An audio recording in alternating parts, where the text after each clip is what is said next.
find the revolution starting inside. An instrumental part of Agora worldwide. Agora worldwide, Agora worldwide. Counter economics, Agorist strip.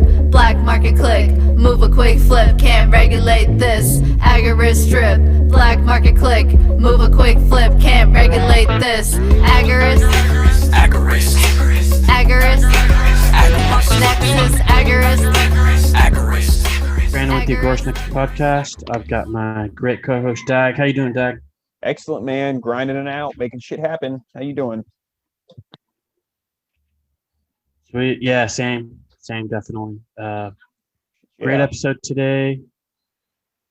Endgame. I always look forward to these ones because they're definitely interesting, and they, you know, at the very least, they make you think. And a lot of times it seems like we're preaching to the choir, but you know, even myself included, it kind of gives me a different perspective when I hear Dag or somebody else say something. So, let's be but honest, with that though, said, like, let's like when I listen to like podcasts, like sometimes I do like listen to stuff that expands my mind, but sometimes it's like, I'm going to listen to somebody who's on board with what I think anyhow, because fuck, it's pleasurable to my ear holes that way. So ear holes, nice. Yeah. Next your eye holes. Sorry, go ahead. With that said, let's give a huge shout out to Presearch,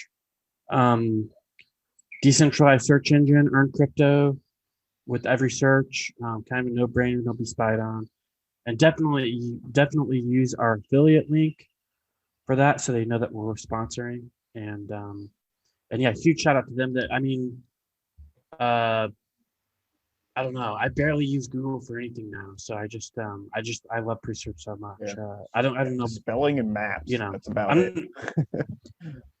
yeah, and even if it weren't for the sponsorship, I would still be using Presearch. I mean, it's just a great they product, work great, and it's a great window to all the other search engines too, so you can search so many different things just from them, so CoinGecko, DuckDuckGo, whatever, you can just click, and there's even like hundreds more you can like set up for different sites. So I think even like Etsy or whatever, and you can like search on Etsy through them. So really cool, definitely. Yeah, and I like how quickly you can change between stuff, and they just made it super easy, and it's really my go-to. Like if I don't want to use them, which is extremely rare, I can easily change over to DuckDuckGo or Google or something else. Yeah, excellent, great job, guys. Keep it up. We got to get Colin back on at some point. Yeah, for sure. But yeah, let's get into Endgame. Let's do it. Endgame is about, and I think this is what, the 7th or 8th. I don't know exactly. I'll know when I get this thing published. But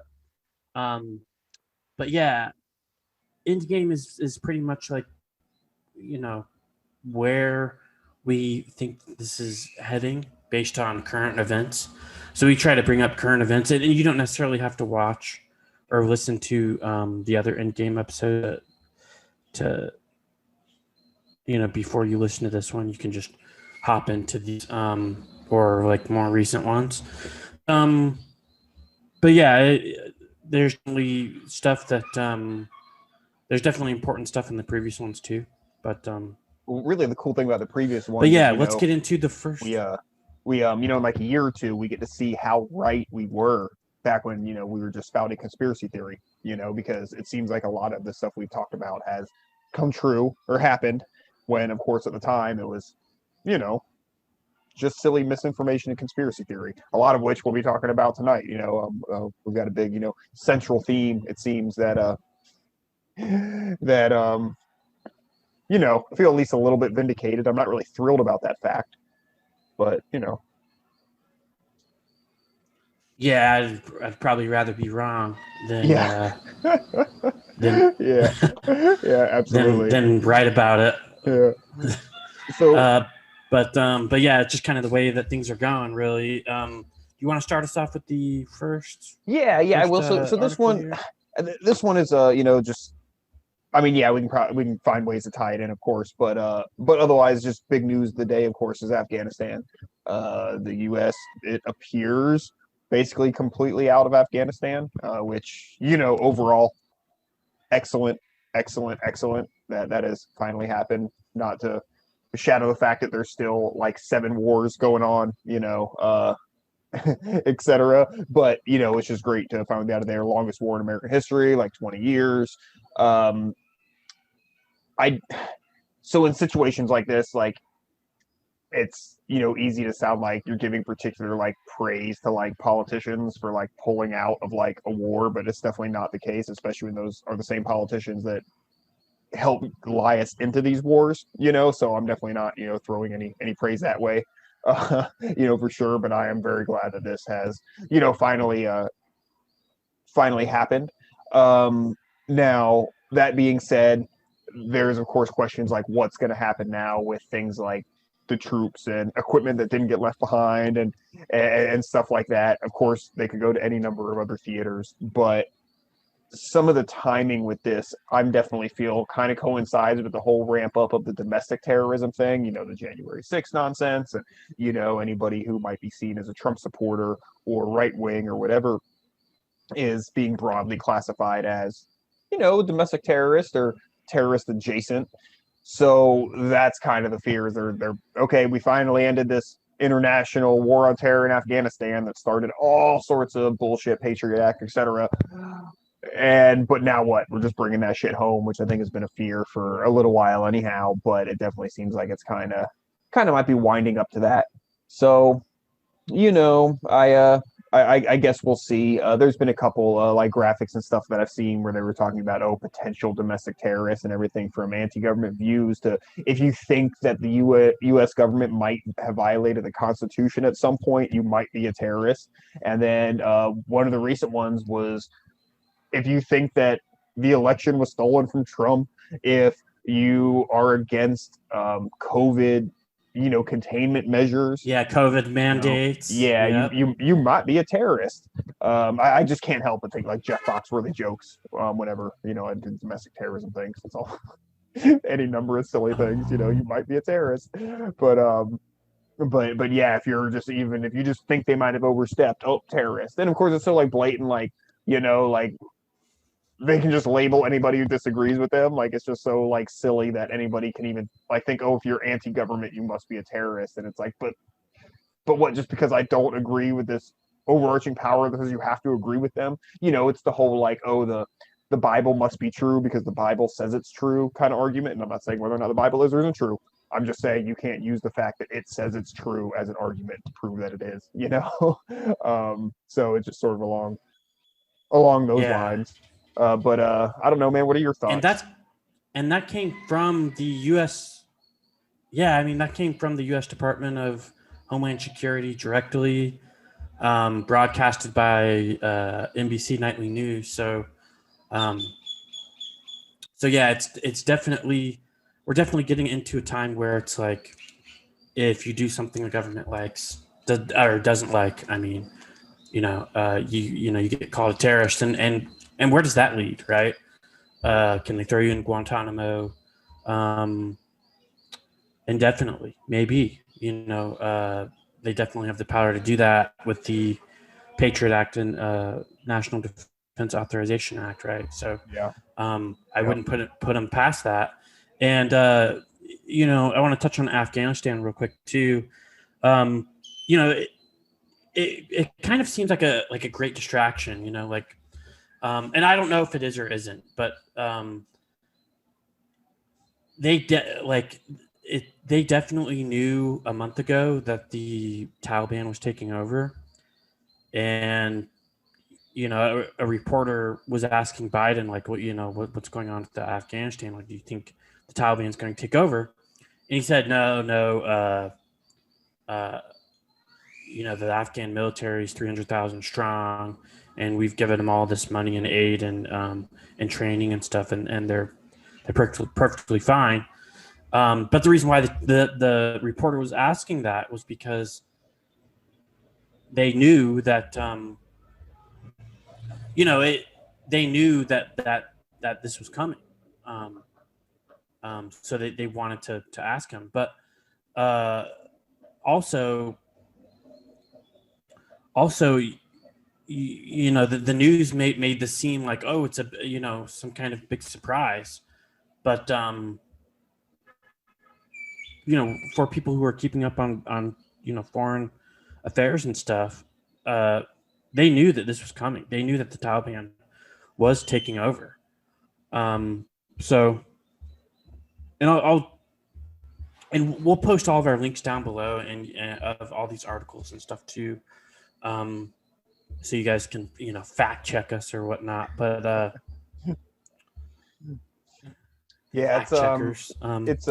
It's something. Like I'm glad it's happening, but it's funny when you said, like you're not sure if it is or isn't like intentional timing or whatever. What's funny about it is, with just about anything that like happens, like one of my favorite sayings, I remember who originally said it, but something like it doesn't, even if it's not isn't like done as an op, everything becomes an op, so they're gonna, they'll take advantage of fucking any opportunity they have to use shit as a distraction or to try to mold opinion a certain way.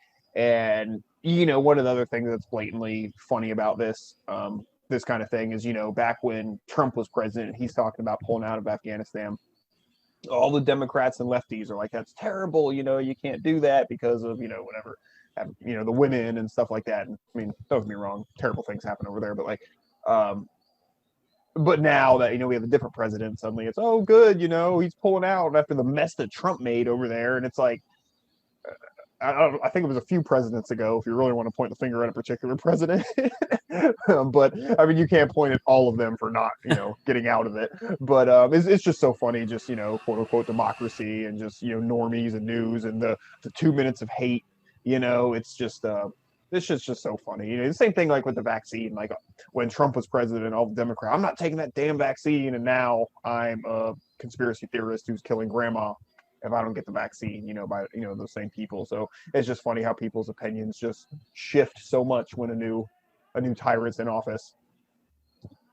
It's just sometimes you get situations when like this that make it so obvious. It's oh, he's not that bad of a guy. One thing I heard about like Biden too, I'm not to get too off topic, but about like the crime bill and stuff. I'm like, oh, he's evolved on that position. And it's like, okay, like that, let's say that's true. Like, okay, that's good. But at the very least, we have to agree that he should at least be fired, right? Like he shouldn't get to be president after making a mistake that big, that imprisons that many people or kills that many people. Or, I mean, fuck, Biden helped lie us into the war in Iraq. He was one of the main people pushing the weapons of mass destruction lie. And he knew it was a lie. So like, fuck him, like, so he gets no cookie points from like me for getting us out of this, like fuck him. It's like when, like, I'm not going to thank a politician for legalizing pot. You know what I mean? Like, you don't deserve thanks for that, like, it's like, yes, you should be doing that. Right. Or you shouldn't be locking people in cages for that. But like, you're not getting my fucking thanks, thank you for giving me back my freedoms. Sorry. Do we have anything else on Afghanistan? Yeah, real quick. There's definitely incentive for the government to let them take over. Mm-hmm. The Taliban, that is. Like I feel like if you spend so many resources and years, 20 years, fighting something, that you should probably have it pretty much under control. But it's not like the U.S. government has funded other terrorist groups before, right? So yeah, they didn't fund, create, and train the Taliban or anything. yeah, right. They didn't fund or create ISIS or these other groups either. But yeah, it's just the thing too is that well, let's look at the incentives real fast, and I don't want to touch on Afghanistan too much, but we've got the weapons that they just left there. Mm-hmm. Like it was some surprise, and it's like, no, you guys knew a month ago that they were coming, and you left them all this military equipment. Probably so that you can buy more military equipment from your buddies, for the military industrial complex.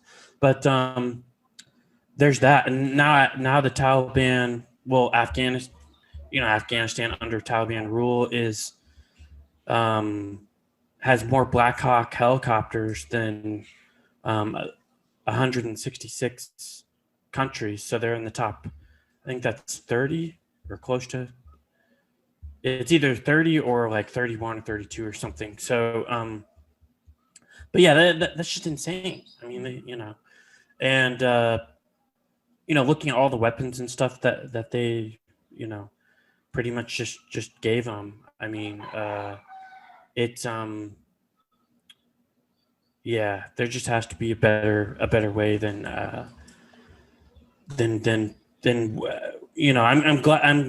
I'm glad that we're not there anymore, but I feel like the U.S. is going to use this somehow in the future. Everything becomes an op.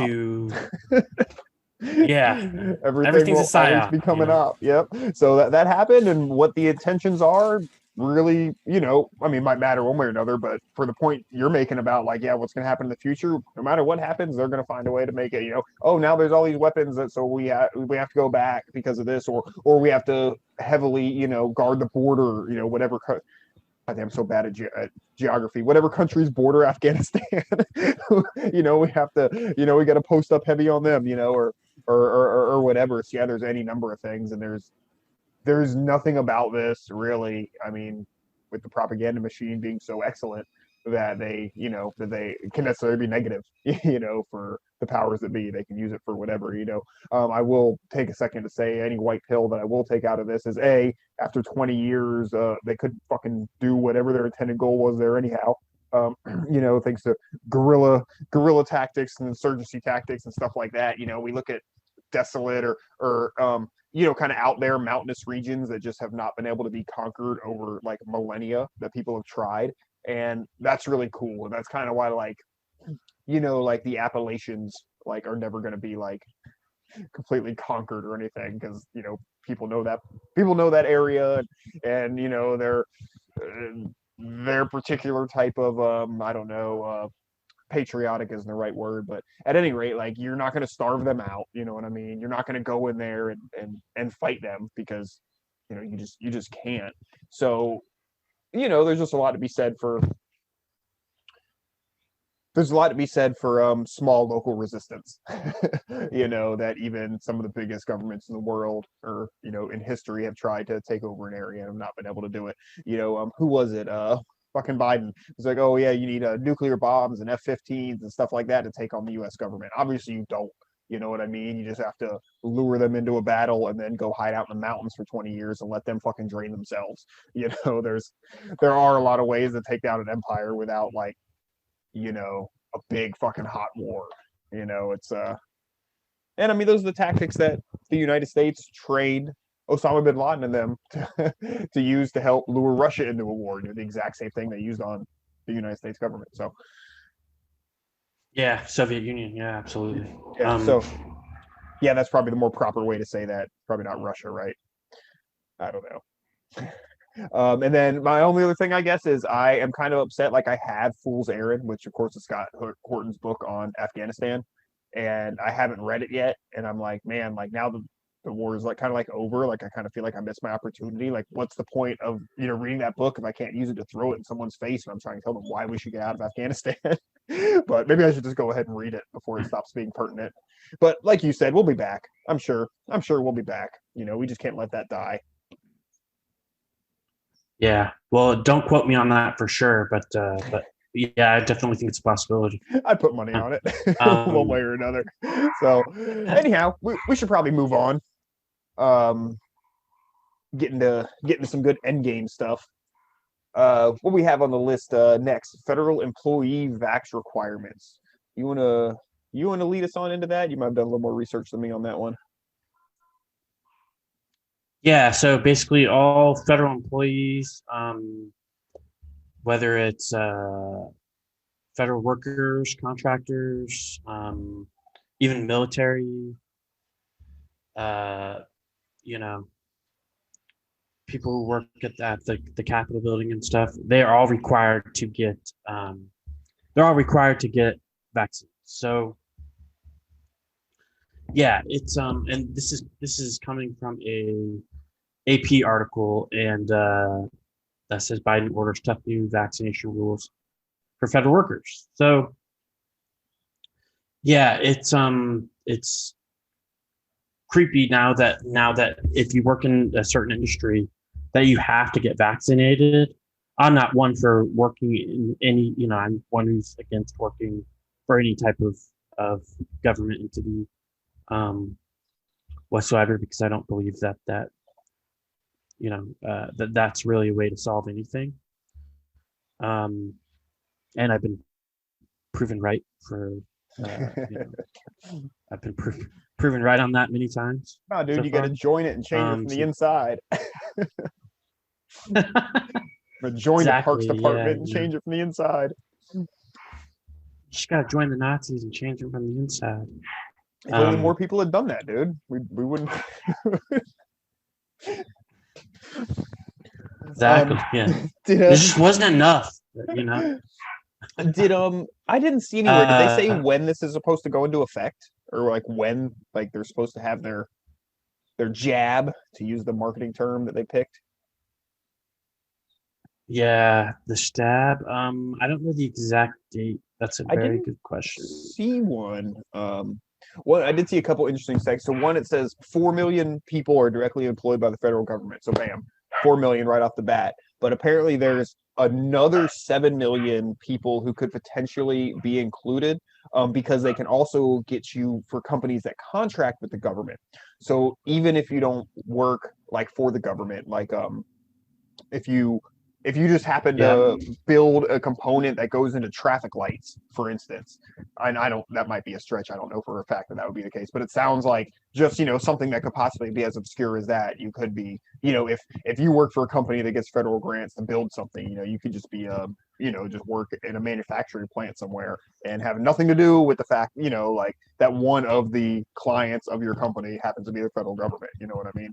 That you might have to make. Man, I want to say that seems like a stretch, but I don't know, dude.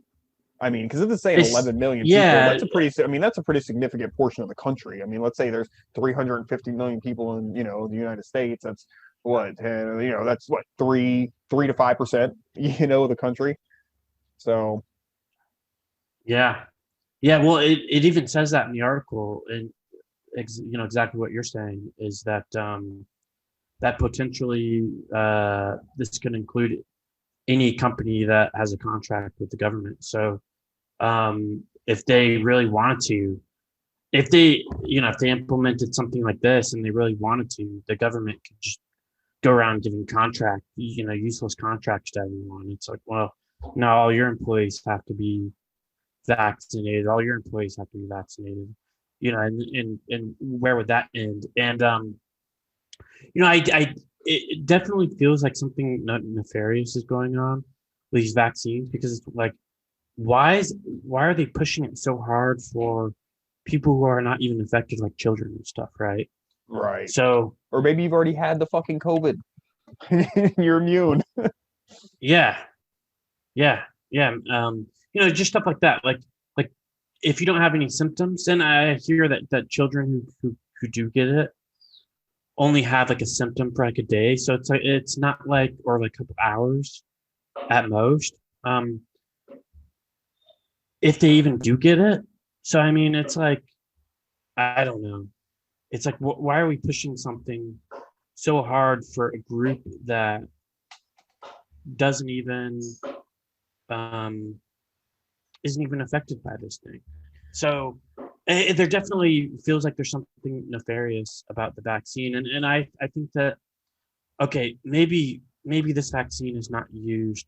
Let's say that this vaccine is not used for a complete genocide, like what some of these elites have been talking about, and that we've quoted in other Endgames. There's an Endgame episode, I think it was 2 episodes ago, that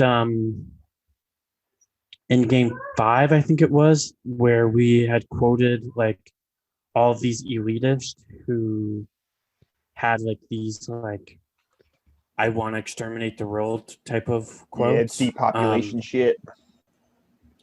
Yeah, exactly. And so, and it just figures that these people are behind all these vaccine companies and stuff too. So I feel like even if this vaccine is not used for genocide, right? I think that if they can use this and make vaccines mandatory, you know, if they do come out with a vaccine where they do want to genocide people, if there's all this mandatory stuff in place, where will it end? If they did want to poison and kill people, where would it stop at that point? So Right, and or even if it's just it makes people more comfortable with complete medical control of your body by a bureaucrat. So even if this isn't some thing that's gonna kill half the population, yeah, it sets a precedent and it makes people more like just this last we've seen in the last year or two how insanely comfortable, nay demanding people are about like government getting so involved with healthcare decisions and things you can and can't do and and this and that. So it's it's just really making it where it's like, okay, yeah, it's not people just won't even question, whatever. So then you can start getting to some sort of brave new world, like utopia scenario or quote unquote utopia thing where, yeah, then they can have complete control and you're actually trained to think that it's a good thing. Oh, of course we need to control the population, because that's what Fauci's grandson says, or, whatever, whoever's in charge in the future. I don't know. But yeah, man, hate to use a slippery slope fallacy, but it is kind of what's going on, and that slope has been much slipperier in the last 18 months or whatever.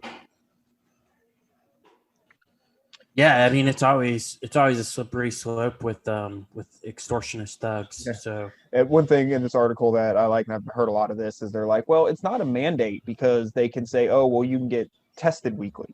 So he said, here's the quote from somebody in a law school, professor at Georgetown Law.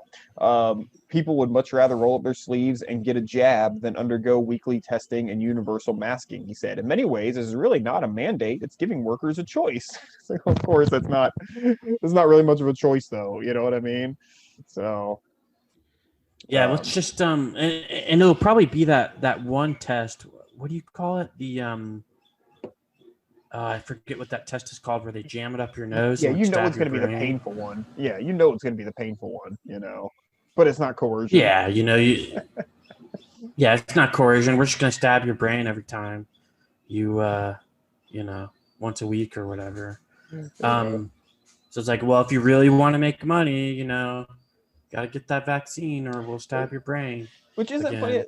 When you said that, it reminded me of the argument that the commies use about like, oh, well, capitalism's evil because you have to work. Otherwise, what? You can't eat, And we're like, oh yeah, if you want to, eat food, you got to produce, And now they're kind of on the other side of it. Oh, if you want to work, you kind of got to get this thing, But obviously, one of them is a law of nature, and the other one is, tyrants doing tyrant shit.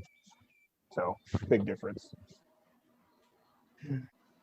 Absolutely. Is there anything else you want to touch on this article? Nah, we'll be keeping an eye on this one. But one thing to keep in mind is whatever they want to do for everybody, they first do for federal employees because it's really the only control, like absolute control that federal government has over a group of people is federal employees. So like when they did mandatory masks on federal property, that's just sort of a thing. So you can really judge what they want to do generally, sort of by what they try to do with federal workers, because that's the thing that they can do the easiest, executive order or whatnot. So that's what I got. Yeah, there's that, but I also want to add that that when the government wants to do something, they'll do it to they won't try to like force everybody all at once, right? They'll try to get this group to do it and get that group to do it and get this group to do it and and then once they have all these groups, it's like, well, now we've got to focus on people who don't want it. They're the bad ones. We all did our duty, but those guys are making us wear masks still, and those guys are, locking us down and stuff. So it's definitely a crazy world that we're living in, and but it's definitely an interesting one for sure. Hey guys, quick pause here to tell you about our sponsor, Devault Cryptocurrency.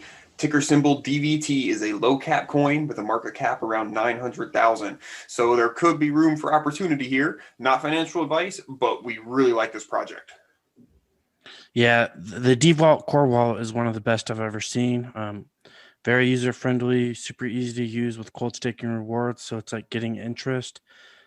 They're working on privacy with Terraform, also DeFi to decentralize and replace financial institutions.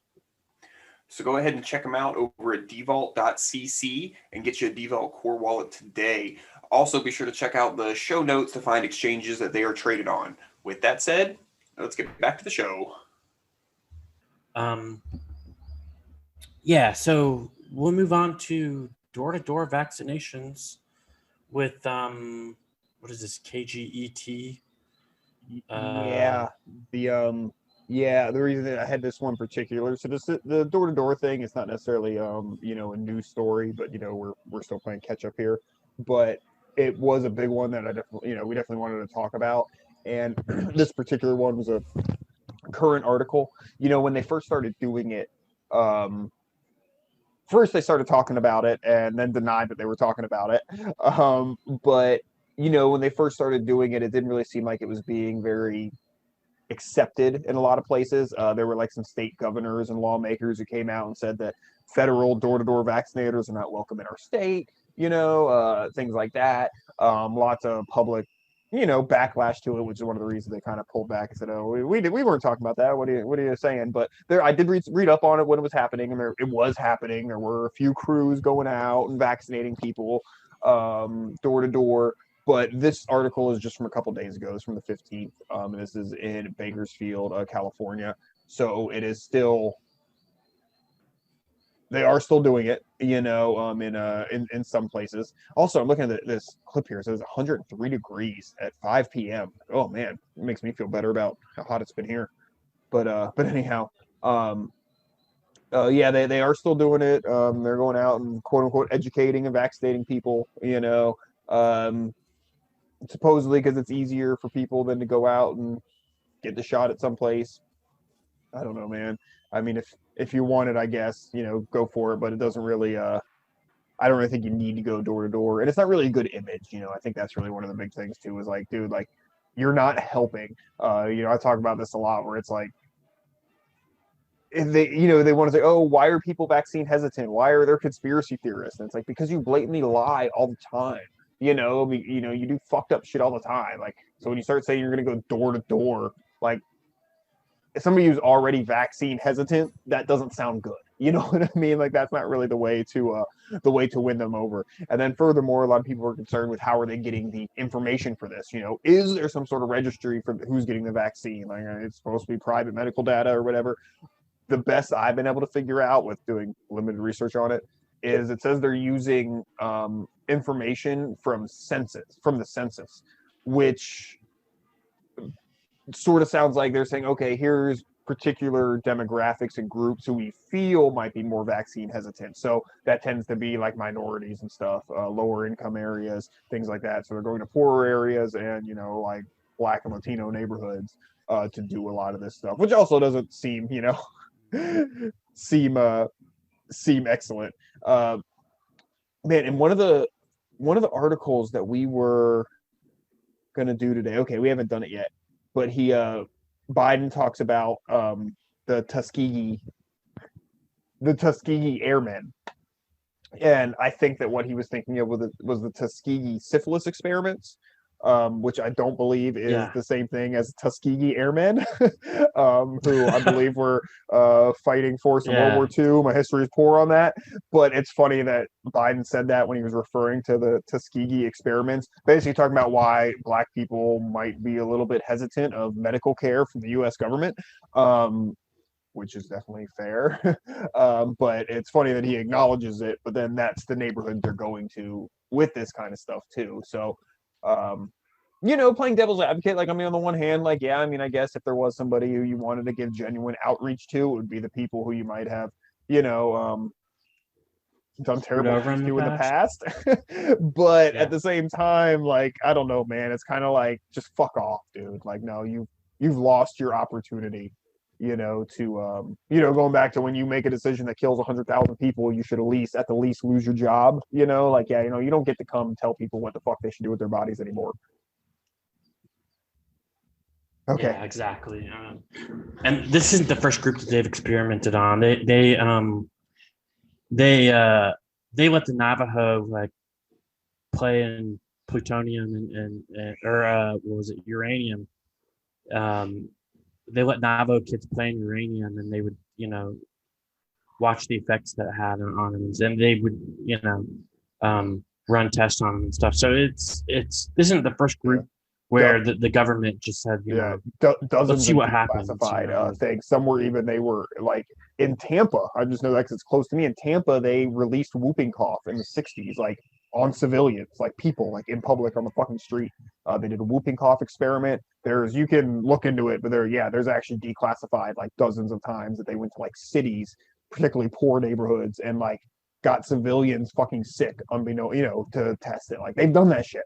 Like, fucking insane, the kind of thing that you would think terrorists would do, but just say it. So Dag, you're really sounding like you're jumping off a cliff hesitant right now. Okay, you're really sounding hesitant about that. So I mean, I just don't know that it's right for me. It's like, I'm not hesitant. All right, I'm not hesitant. I just don't want it. Yeah. I'm trying to use their terms. It is a funny one too, because it really does, like, it's not, I'm denier. It's just hesitant. It makes it seem like they're still attainable. We can still get them. They're just hesitant. Anything else on door to door? No. All right. So next one is Joe Biden weighs mandating vaccines for interstate travel, which I would have so many questions about the actual practical, how the fuck they would even pull that off, but this one's interesting. They would probably do it through, I don't know if you've left the country before, right? You have to come through customs and stuff. They would probably check some kind of paperwork. You'd probably have to have some kind of paperwork to even try to enter customs. Insane, like state to state though. So like right now in any state except for like Alaska, where you have to pass another country or something, like you just drive, like there's no slowdown. So I mean, what are they gonna put fucking like checkpoints and customs at every fucking state? That's insane. I mean, fuck. I mean, it's not even. I don't even think it's like that. Like Europe, to go between some countries, like country to country, I think you can just like waltz over. I could be incorrect about that these days, but that's I just couldn't. I mean, like semi trucks. Like, are they gonna like? Oh man, like. And I mean, I'm not saying the government is incapable of doing ridiculous things. They're going to cost us a lot of money and inconvenience us horribly. But that just seems like relatively unfeasible in any sort of current state that we state, I don't mean like state, I mean like just current reality. But I have been wrong on a lot of this stuff. Isn't interstate travel just basically like other country to country, right? Or would it be considered? Or are they definitely talking about state to state here? Because I assume state to state because of the way that it's usually when they talk about interstate, in something in, because they say like they use a different word for like country to country. Yeah, I assume here they're talking about interstate as in like like Florida to Georgia. And that's another like thing that the federal government is capable of doing is, they can't tell you what you can do in your state, but once you do like commerce between two states, then the FBI can get involved. Then they're allowed to regulate it a lot more when it's, state to state, right. a good example was the Mann Act back in the day. Are you familiar with the Mann Act? It was like basically it was like where it's illegal to transport a woman from one state to the other for the purpose of like prostitution. But like they were, so it's like silly, but like when they want to use it, like they can get like anybody with it. Like they did, like Charlie Chapman got like in trouble, like all sorts of, but it's just one of those things because it's state to state, the federal government can do this ridiculous shit. So that's kind of one of the things that they do. If they can make a case that there's some sort of danger for you doing something from one state to another, or there's some reason they should be involved in regulating that activity, then it's much easier for them to do so because then suddenly it's a federal issue instead of a state issue. So they get around that pesky 10th Amendment. Yeah, that's a good point too. I didn't even think about that either. I wish this article was longer because there's not really like much here. There's not, but it is worth a read. But I feel like it's funny. There's a couple of funny things about it. One, Biden's in a church, talking to the people there, telling them that I think it's the godly thing to do. Protect your brother and sister, he said. That's what this is about. It's about protecting people. So he's literally preaching to people at a church, telling them to get their vaccination. That's a godly thing to do. This is also on July 2nd, Biden explained that Black Tuskegee Airmen were almost like guinea pigs when answering a question about the vaccine hesitancy in the Black community. So that's that little gem too. Of a man slipping into dementia. And then the other one he's talking about, it's hard to get all Hispanics in America vaccinated for the coronavirus because they're fear of being deported. And then, of course, in Biden voice, it's awful hard to get Latinx vaccinated as well. They're worried that they'll be vaccinated and deported. Not just deported, but vaccinated and deported, which, is like a double fucking kick in the ass. But so it's just funny Biden being a crazy old man in this, too.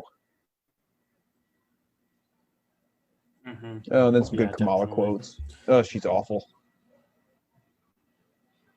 But yeah, that is about it on that one. It does seem like it was like something that was mentioned, how they say,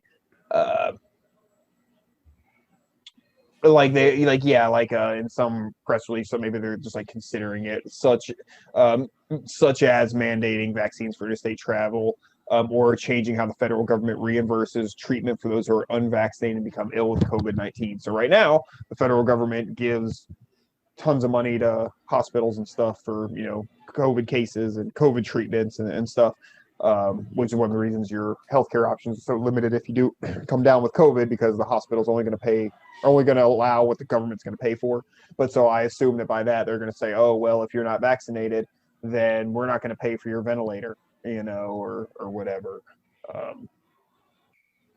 So that's another kind of like soft coercion too, because of course, if you're a fat ass and you go in, like they're going to treat you for whatever fat related problems you have, but in a situation like this, they're not going to help you because you didn't get a vaccine, so that's kind of classist and, just awful. Well, there was a woman on Twitter too saying that they wouldn't treat her. She was pregnant and she has like a heart condition. So, I mean, both of those things alone would make me not want to get vaccinated because, because the side effects of, some of the side effects of the vaccine are, blood clots, blood clotting, some heart stuff. And then of course, they tell you not, I think the only thing you can really take, and they tell you not to overtake it when you're pregnant, is like Tylenol.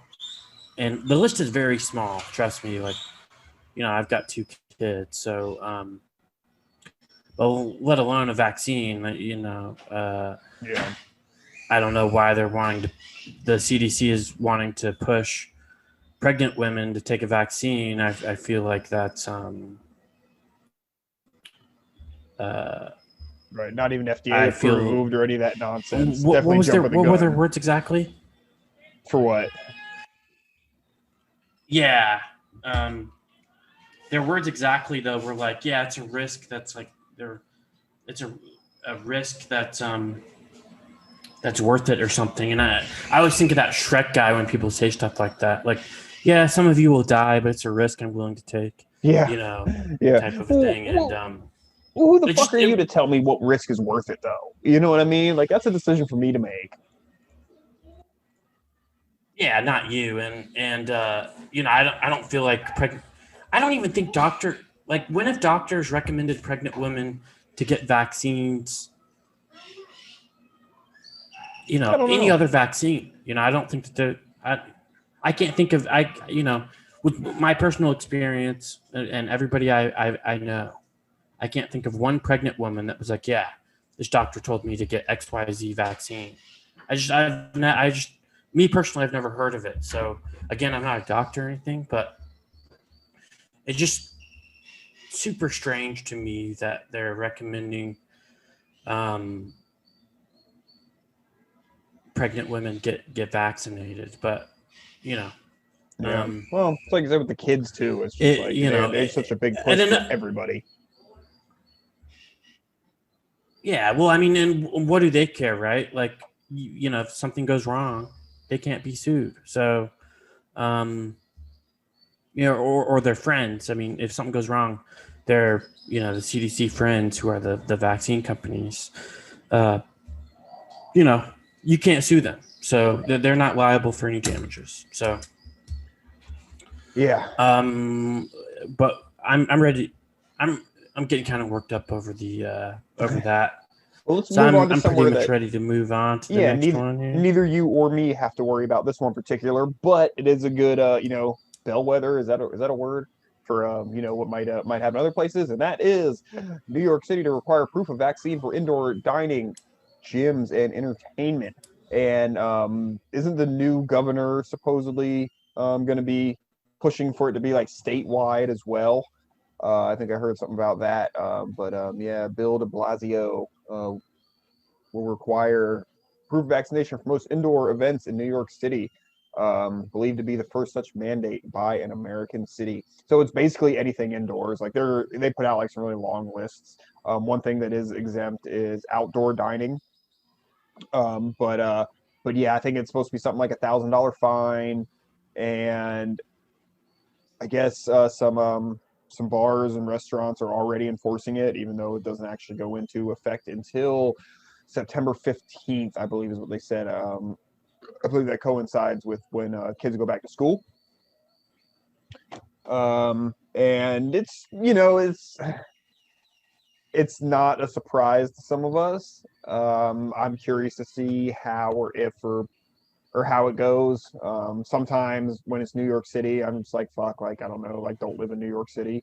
But, I hate to have that attitude because that's like, if you don't like it, just leave kind of mindset. But I'm sorry, it's September 13th. But, it's, I mean, I don't know. I mean, if some people want to live in a place that's awful like that, like, go for it, I guess. But, leave me the hell alone. But what's really funny about this, yeah, it's just a lot of like the wording and stuff. You listen to some of the speeches or whatever press conferences that the mayor's given about it, or read what some of the people are saying about it. And, it's just really funny status nonsense. So basically, he's framed this thing as calling it the key to the city. So you can unlock New York City and all the great things it has to offer. And if you're vaccinated, you get to enjoy these things. And if you're not, you don't.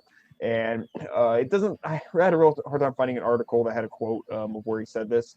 But he was saying, like, basically, like, like, look, we tried being nice and people doing it voluntarily, and that hasn't worked. So now we're, stepping it up, which then why you even mentioned it was voluntary is silly because obviously it's not voluntary. If you're just going to step it up when they don't do it, at our suggestion, they'll do it at our, mandate or whatever kind of thing. But yeah, just talks about, hopefully this will encourage other private businesses to do it on their own and things like that. So yeah, I don't know. More status bullshit. What do you think?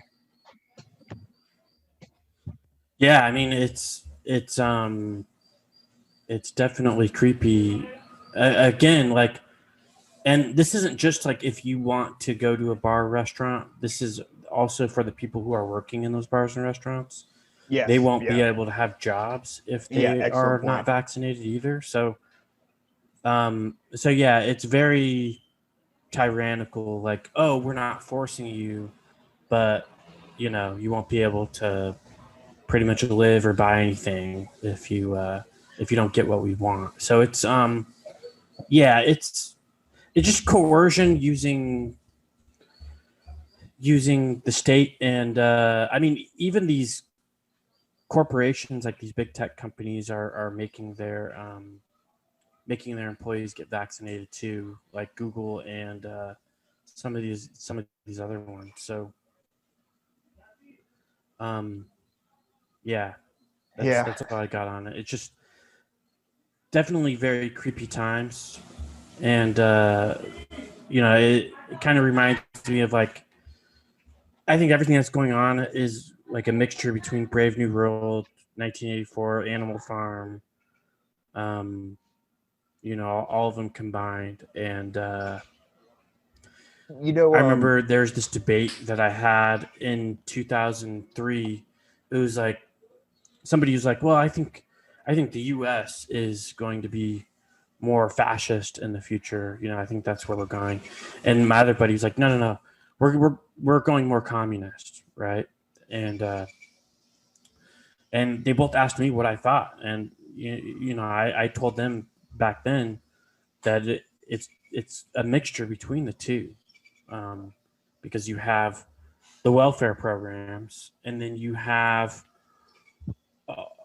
um, you know, all of these companies who are, you know, in bed with the government. So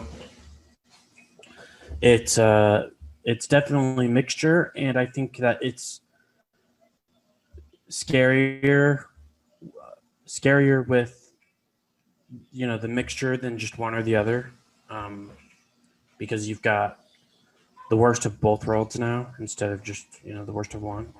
But anyways, I'm going off on a tangent here. What did you want to say, Dag? I don't remember. It wasn't anything important. Uh, I remember. I was kind of your Brave New World in 1984 thing, and uh, my buddy Anthony we were talking about those movies, and he made an interesting point. He was like, you know, I think that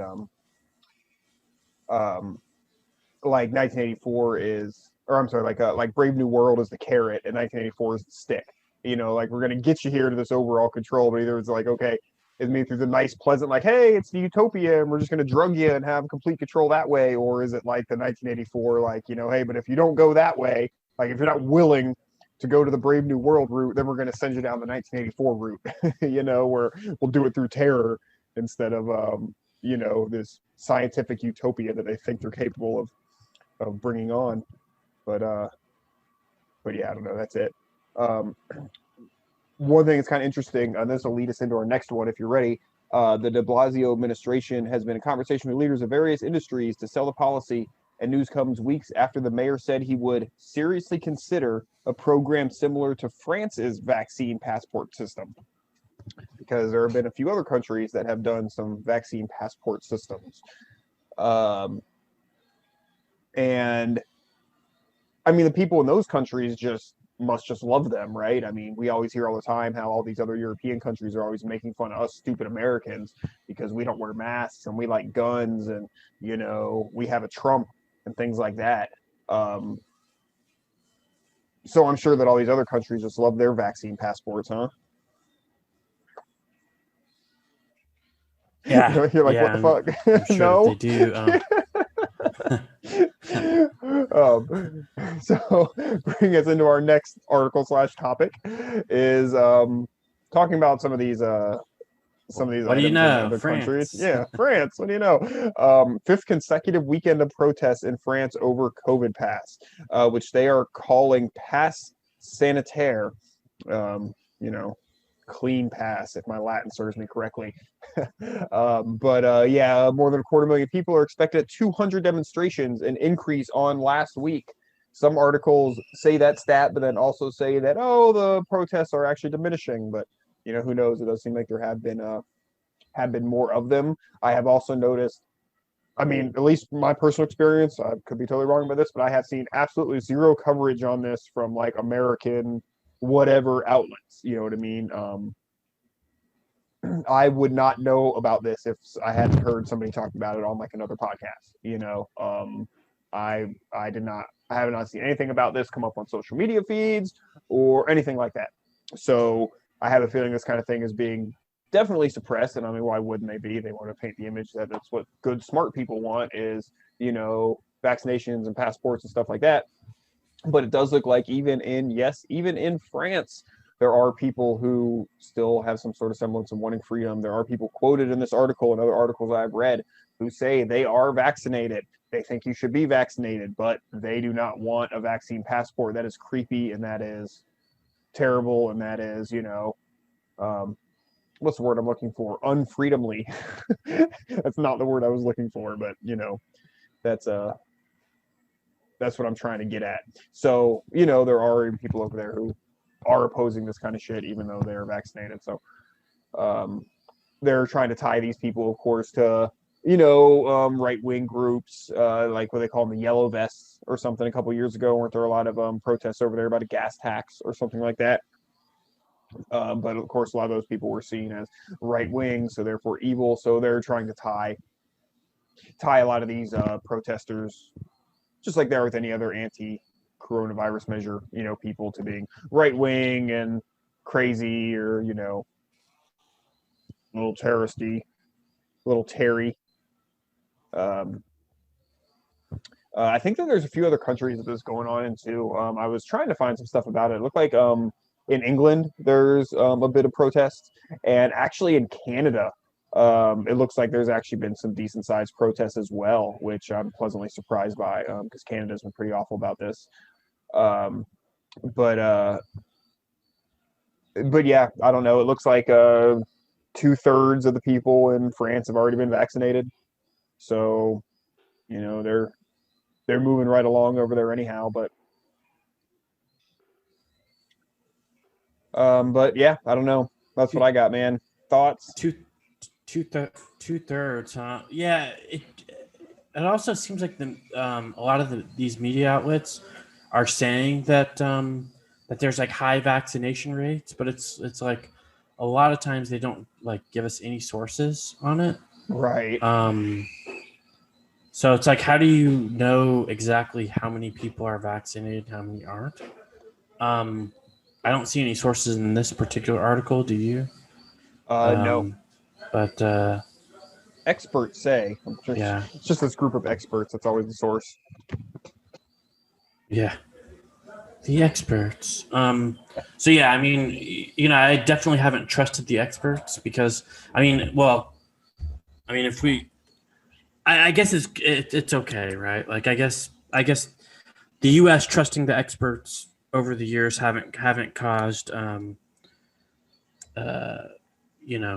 massive amounts of, haven't caused, increases in diabetes and tobacco addiction. Oh, wait, right. So, I mean, dude, just the health and diet information. Oh, you're going to send me on a fucking tirade here. The health and diet information is like the biggest thing. Like, even like, I was having breakfast with my old man, and he's all into this shit and it fucking sucks. But like, so many times, he was saying like, talking about how like, oh yeah, butters, but I'm like, butter isn't bad for you, dude, and he's like, I use the spread, margarine spread, like, no, I don't, like, no, it's like, it's a huge fucking lie, dude. It's been like one of the biggest fucking lies, that animal fats are bad, grains are good, and you look at any bit of history about it, but it's just so like blatant. And yeah, man, it's like, it's a fucking, there's a whole issue with trusting the experts. There's one dude, Dr. Ansel Keys, who like started the whole animal fats are bad. He was like the president, Eisenhower or something's like personal doctor. And the president loved his doctor. So he said, he like decreed to the country, this is medical knowledge now, that whatever this guy says is fact. And then scientists just build off of that. It's one of the reasons you can't just trust them amongst their fucking doctor or fucking scientist, because half the time they haven't done the fucking research on the shit they're telling you is true. They're just repeating what they were taught in school, which could be total fucking bullshit. I'm not saying don't listen to your doctor. I'm just saying understand that they can be fucking wrong, and especially when it comes to shit like vaccines. They take a 4-hour class on vaccines. That's it. They haven't sat in a lab and researched fucking vaccines. They're just repeating what they've been fucking told. Oh, okay. Sorry, man. Yeah. Yeah. Yeah. No, you're absolutely right on all of it. It's so true. And you know, it's frustrating because it's like, well, where do we find the sources for all this information? And it's always Mhm. the CDC and the FDA, and it's like all these groups and organizations and federal agencies. They're all are these groups and federal agencies trustworthy in themselves? And my answer is absolutely not. I mean, um, you know, Well, yeah, I but mean, they're vaccine sales organizations. I mean, that's what the CDC is. yeah, even the media got caught recently with who was it who blew that out of the water? I can't think of Project Veritas had a news media lady come out and say these the vaccine companies and these other companies are paying my news station to come out and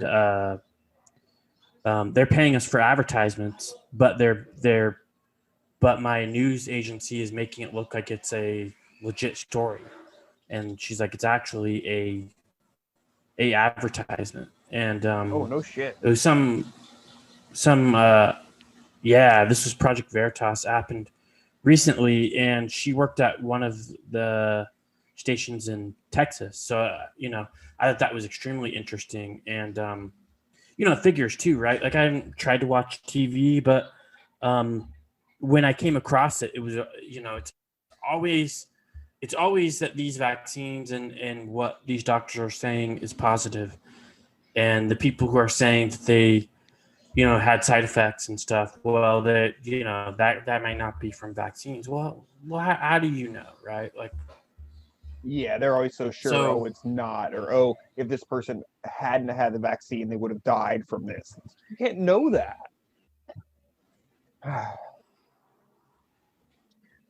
or it's like that meme where with the guy pushing two buttons and he's sweating. One of the buttons is oh man, I don't know if I can remember. One of the buttons is even if it just saves one life, we have to lock down.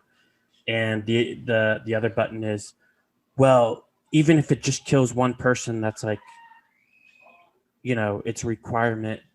It should still be a requirement to get the vaccine. It's like, wait a minute, like, so it's okay if one person dies because they get the vaccine, but the narrative was we must lock down and destroy business and destroy our livelihoods because it could save one life, but now it's like, well, screw that one life. If he dies from the vaccine, oh well, right? So, well, the experts told us that the benefits outweigh the risks, and that's for them to decide, not you. So, so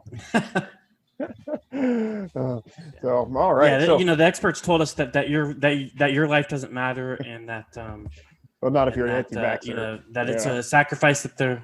Yeah, exactly. Yeah, it's a sacrifice they're willing to make. So. Yeah. Exactly. Oh shit.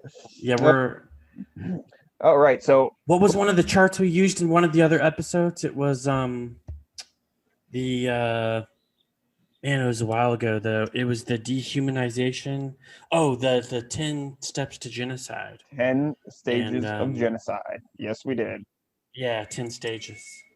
Yeah, and one of the stages is dehumanization. So, just keep that in mind. That's actually a really good episode too. But it is. I actually have my notes to talk about that because I feel like it plays into a lot of this.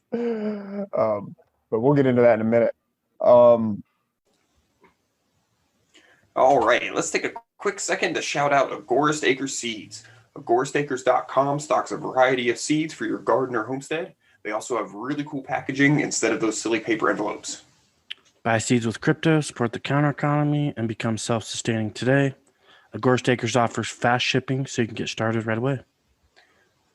Make sure you use code Nexus10 at the checkout for 10% off of your orders. Also, they will donate a portion of the sale to Agorist Nexus, helping to bring you all the great content you expect. And all right, let's get on with it. So, in sticking with foreign affairs, I want to talk about New Zealand and Australia for a sec. So they have both gone. Samesies. Yeah, oh, that's good. Insanesies. Yeah, they have both gone hog wild here recently. So, they are having an absolute crisis. Australia has 40 COVID cases, and New Zealand, I think, is up to like 6. They locked down a level 4 lockdown. I don't know exactly what that entails, but it sounds bad. A level 4 lockdown over one fucking case. They haven't had a case in New Zealand allegedly in 6 months, but they have like extreme like country entry, regulations. Um, and I'm not like pro border control or anything, but it is just funny when it's like, these progressive white nations when they do like insane border control, it's like good, like they're praised, when it's for something like this. But then like, here like the same people like freak out about any sort of border control here. And again, obviously I'm not for border control. It's just funny that they don't get called racist and shit. Um, but yeah, the prime minister came out and like gave this speech, and there's clips of it floating around, and it's she says things like, don't go outside, don't talk to your neighbors, don't stay in your bubble. They use this term, stay in your bubble, and when you're in your bubble, and it's like, I don't know, man. Again, it goes back to bad optics, dude. Like that's like the kind of shit like we would make fun of. Like, why are you gonna say that shit? But they're so blatantly obvious, like, don't talk to your neighbors, don't have a life, don't interact. We had one case of the spicy flu, but they're batshit over there. And yeah, I guess Australia is getting pretty bad too, relocking down, and they've had some of the worst videos and stuff that I've seen from all this has come from like Australia, them fucking with people, pepper spraying children over not wearing masks, nonsense like that. Yeah, I don't know, big fat status over there. You'd think people from a prison colony would be cooler. Yeah, you'd think so. And I don't know where these big tough Australians were. You think of like the Crocodile Dundee, Dude, I think of like countries of people I wouldn't want to get in a fist fight with, and Australia's at the top of the list. You know what I mean? Like, I wouldn't want to get in a bar fight in Australia. That sounds terrifying. Because yeah, I picture them all being big, tough fucking dudes. Nah, then, I mean, shit like this, and yeah, they go to the outback for fun, and they wrestle crocodiles and fucking play rugby and shit. It's like, yeah, I probably don't want to mess with those guys. You're gonna tell me that movie Crocodile Dundee wasn't 100% accurate? I don't know where they're at. Right? Yeah, that's what I'm thinking. But yeah, fake news, I guess. Yeah, I guess so. So, but yeah, I don't know. But man, yeah, just, stupid shit. This just kind of shows you, and I think what Australia is, what they say they want to do a lockdown for multiple years, right? Like 4 years or something. I don't know. I don't have it in front of me, but I heard that from somewhere. Yeah, it wouldn't surprise me, but I mean, even the so-called experts said that like we're never gonna, like, COVID isn't just gonna go away. So I don't know what they expect. I mean, if they're gonna lock down over one case, they're gonna be locked down for years. Yeah, absolutely. In Australia, for what'd you say? It was like 40 cases or something. Yeah. Yes, they're freaking out about. They're calling it an epicenter. Yeah, 40 cases is an epicenter, and this has to be a joke, right? Like, it has to be. And this is a good reason why I kept telling everybody, no, I don't want the government to control my borders, first of all. And secondly, I don't want them to build a damn wall, because it's going to be like a prison. And oh wow, I guess I was right about that one. But yeah, it is kind of frustrating because you've got this huge population who can't easily leave the country now, even if they want to. And it's like, you know, for something that has 40 cases, I don't even think there's any deaths, right? Like they just locking down because of 40 cases. Did they mention any deaths at all? No, I think like they were saying in New Zealand, there's only been, are we gonna like, lock one down because death some or guy? something, like ever from this shit or something really low. Yeah, it's something really low, whatever it is. I'm sure there's more like stabbings than that. Are we gonna lock an entire country down because some guy got stabbed or something? Like, you know, give me a break. You know, it's They it's did take away all their guns tyrannical. because like 10 people got shot. Yeah. So, you know. Yeah, I mean, well, it just shows you, you know, you let the government take your guns, and you know, they're able to do whatever they want, including this. So that's where we're at today. And the police in Australia, the police in England, the police in New Zealand, they're all doing exactly what they're told to do, and they're enforcing the laws that these elitists are implementing, and they're following orders. So that's really all they are, just order followers. So one of the cases in Australia was a sex worker, and one of the articles I was reading had like paragraphs about this, and it was basically trying to like reiterate that like you know, because I don't know, I think it's like legal there or partially legal or something, but they're like we want to be clear that it wasn't the sex worker wasn't going around spreading COVID or anything, but if you have, you know, rented a sex worker recently, you should go get tested for COVID. And it's just so funny that like it's like that's the only disease, you know, you should be getting tested for. But it's and again, not against. It's not about health. It's not about health. It's just hilarious that that's like the only. Yeah, there's nothing. We don't have a problem with sex workers. That's the only disease you should have to fucking worry about when you're getting, you know, the COVID. You know, like come on, dude. But what was really crazy though about that story though is they went on to talk about some like the contact tracing and shit they do in those circumstances. So that particular person, they went and tested 75% of the residents in the housing complex that they live in. So just because like if your neighbor or somebody who lives near you gets you know, comes down with COVID, like they'll come to your fucking door and test you, like, you know, just because you live near them. So like that's fucking crazy. Like the contact tracing and shit they're doing for that is fucking crazy. I read another article where they're talking about a Lollapalooza or whatever that was in Chicago, and they were talking about the contact tracing they were doing for the 200 COVID cases that came out of that.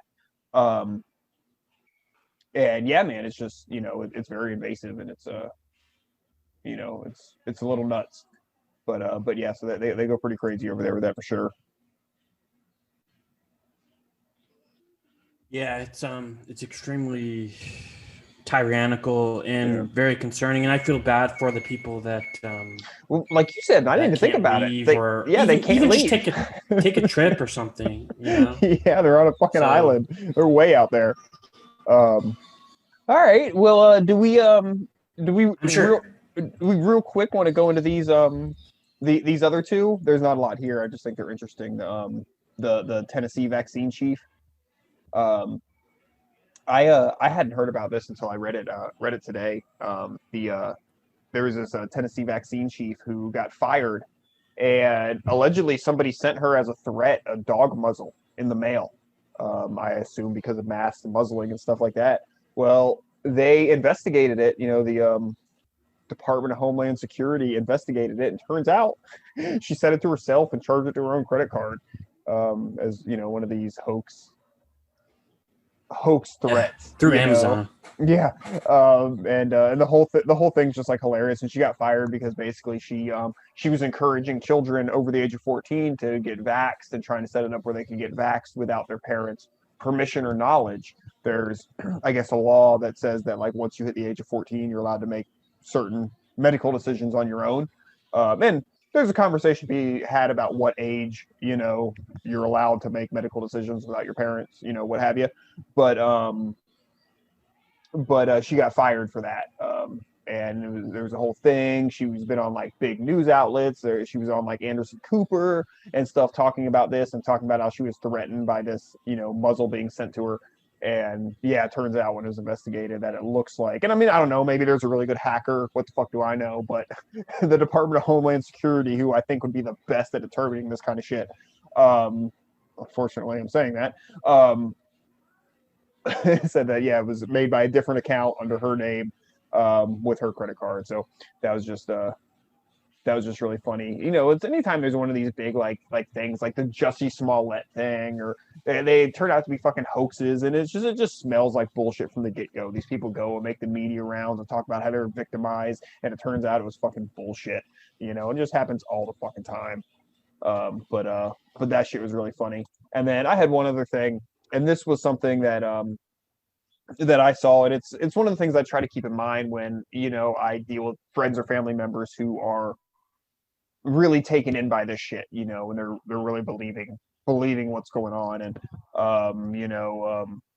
it's easy to get like frustrated, at them, but when you realize that what most normal people intake is news, maybe there's like a reason, so this was in the Daily Mail, and basically, like here's the headline: COVID infections among Florida children overwhelm state hospitals as Governor DeSantis faces his first legal challenge over barring schools from mandating masks. So basically, he came out and like made executive orders that schools can't mandate masks in Florida, and it's a big stink here right now.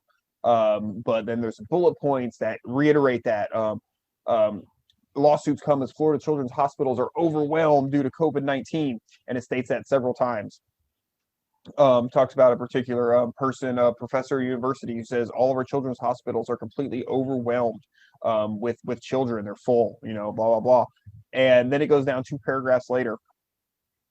A hospital capacity data set shows only 46 pediatric patients were admitted to Florida hospitals with confirmed COVID-19 infections on Tuesday, bringing the total in the state to 135.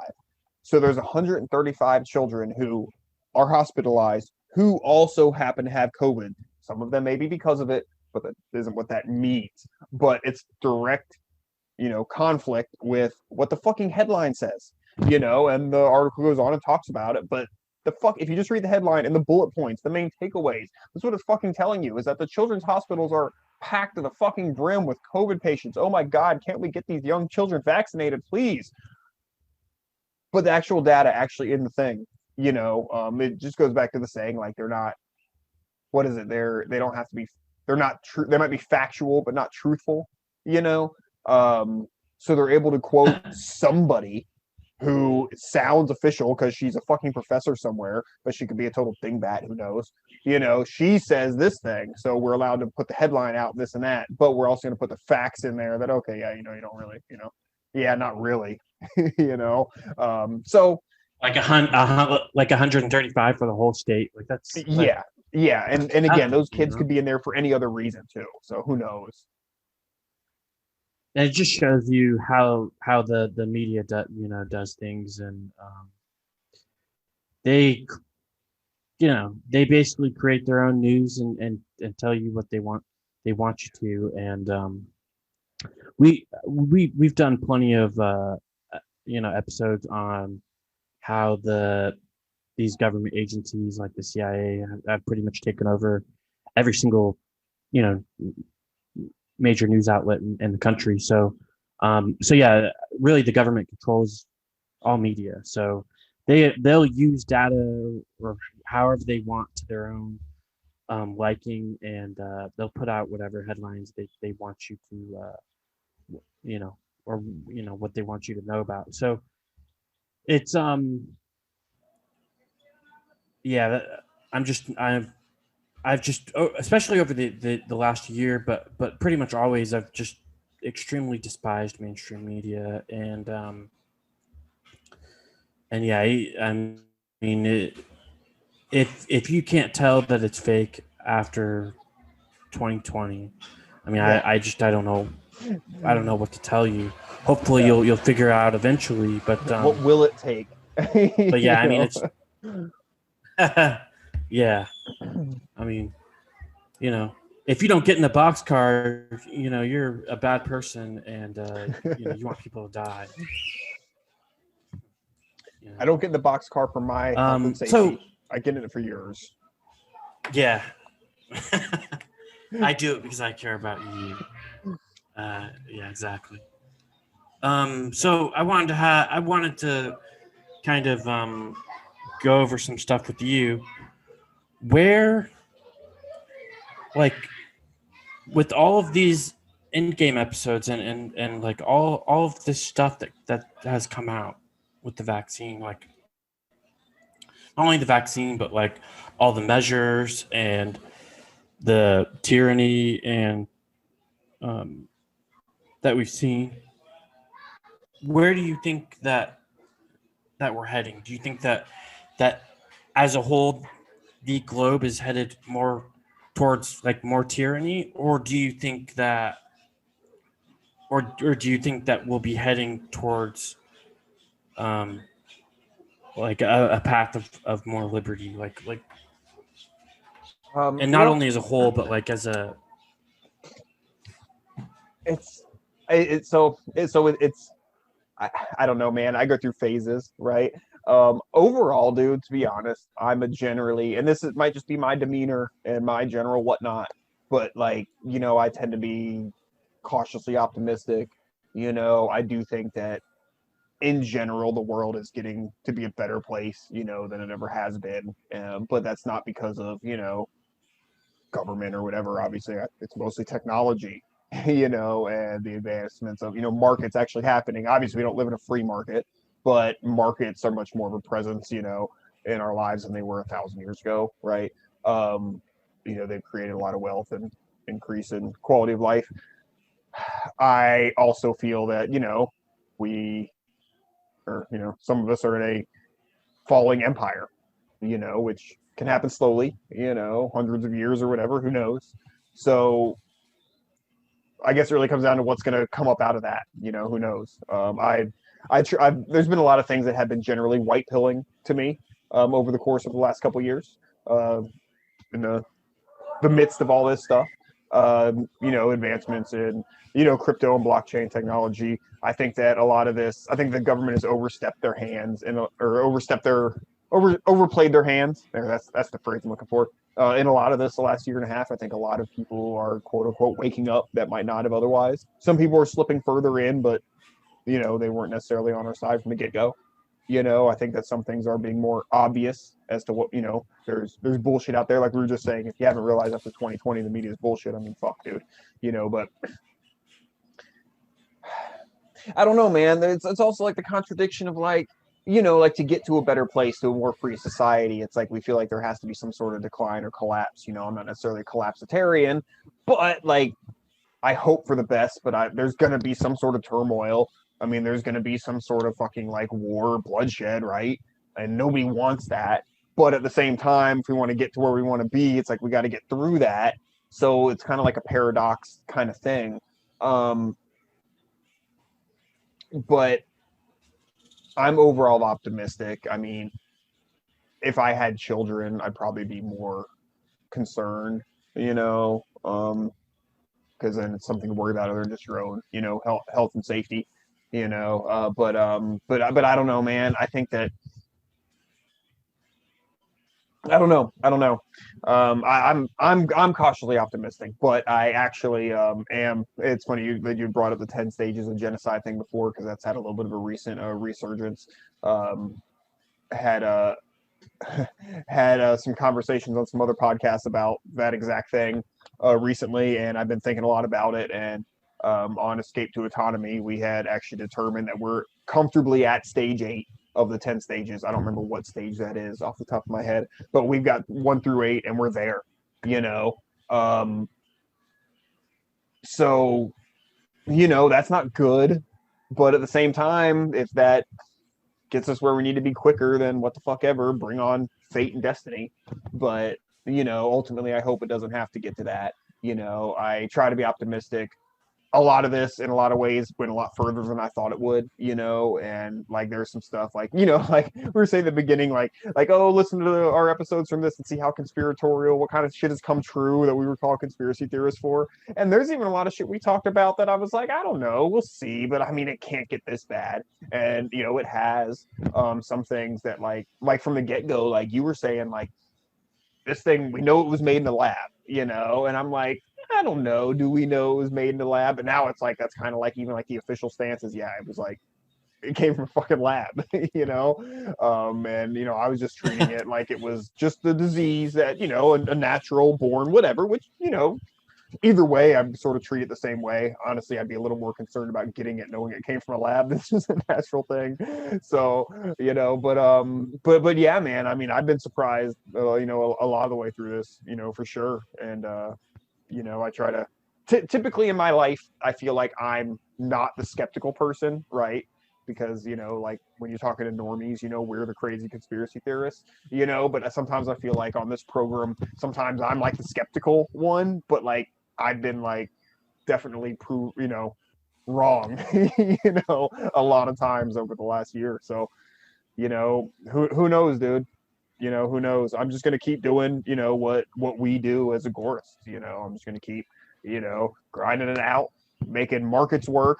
You know, provide services to people, evade the state at any point I can, and I'm still not engaging politically in anything, you know, so not really much has changed for me as far as strategy or even outlook on the world. You know, if anything, I feel like my personal freedom has increased greatly, just like it has continued to do over the last few years as I've learned to discover it, learn to see the state for what it is. It's just a gang that you want to avoid, and you know, do the best you can and not support them. That's, you know, the same old keeping on, I guess. That's it. Yeah, absolutely. You know, it's like now it's come out that they've created in the lab, and it's like, okay, the government created this. It's like, wait a minute, you want to lock me down because of something that you created and that you released, and it's like, after swearing you didn't. Like, after swearing, after lying about it. Impossible. It's impossible that was what happened. That's just a Trump shit. That's just Trump things, you know, Trump thoughts. And it's like, no. But now that is the case. But now you still want to tell me what's up. No, fuck you. Fuck you. Sorry, not you. You know. No, yeah, I got you. Cool, man. Yeah. So I think that nails I think Endgame 7. I don't know. Man, we covered a lot, dude. One of the end games. Yeah. We covered a lot, man. There's a lot to that. Are we good? We want to wrap this thing up? Yeah, let's wrap it. All right, cool. Well, I'll take us out on a quote.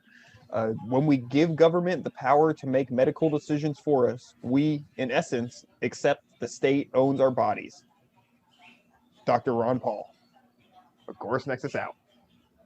Peace.